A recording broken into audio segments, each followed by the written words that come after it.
So hello dear student, কেমন আছো? I hope প্রত্যেকে শুধু ভালো নয় ভীষণ ভালো আছো। স্ক্রিনের ওপরে ত্রিকোণমিতির একটা প্রশ্ন দেখা যাচ্ছে, তাই না? প্রশ্নটা কি বলেছে দেখো, sine A plus cos A into cot A plus tan A equal to কি দেখাতে হবে আমাদের? Sec A plus cosec A, sec A plus cosec এ।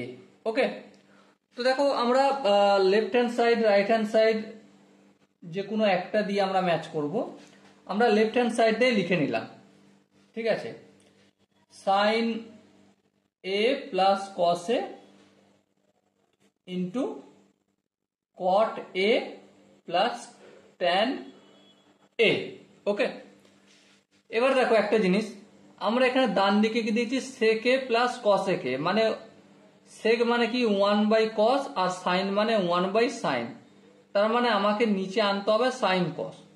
তো নিচে যদি সাইন কস আনতে হয়, এখানটা যেমন আছে তেমন লিখে দেবো, sine A plus cos A into cot A মানে কি? Obviously cos A by sine A plus tan A মানে কি? Sine A by sine A by cos A. এবার দেখো এই জায়গাটা আমি একটু কাজ করে নিই। সাইন এ আর কস এ এলসিএম নিলে obviously sine A into cos A হবে। হ্যাঁ ঠিক, সাইন এ দিয়ে যদি ভাগ করি সাইন এ ইন্টু কস এ কে, তো অবভিয়াসলি কস এ হবে ভাগফল। কস এ কে কস এ দিয়ে গুণ করলে কস square A plus sign A into cos এ কে যদি কস এ দিয়ে ভাগ করি সাইন এ হবে, সাইন এ কে সাইন এ দিয়ে যদি গুণ করি সাইন স্কয়ার এ হবে। আবার দেখো এখানটা যদি কস স্কয়ার এ প্লাস সাইন স্কয়ার এ, মানে sine square theta plus cos square theta 1 হয়, তো এই লিখে দিলাম আমি। ওকে, আর এদিকটা যেমন ছিল তেমন সাইন এ প্লাস কস এ, এখানটাও যেমন ছিল sign A plus cos A. এবার দেখো এবারে কি দেখতে পাচ্ছি, সাইন এ প্লাস কস এ কে যদি 1 দিয়ে গুণ করি তো obviously sine A plus cos A হবে। আর এখানে সাইন এ ইন্টু কস এ রয়েছে, এটা নিচে চলে আসবে যেমন আছে সাইন এ ইন্টু কস এ। এরপর আমরা কি করব? স্প্লিট করব। কি করব? স্প্লিট। যদি স্প্লিট করে দিই তাহলে কি হবে?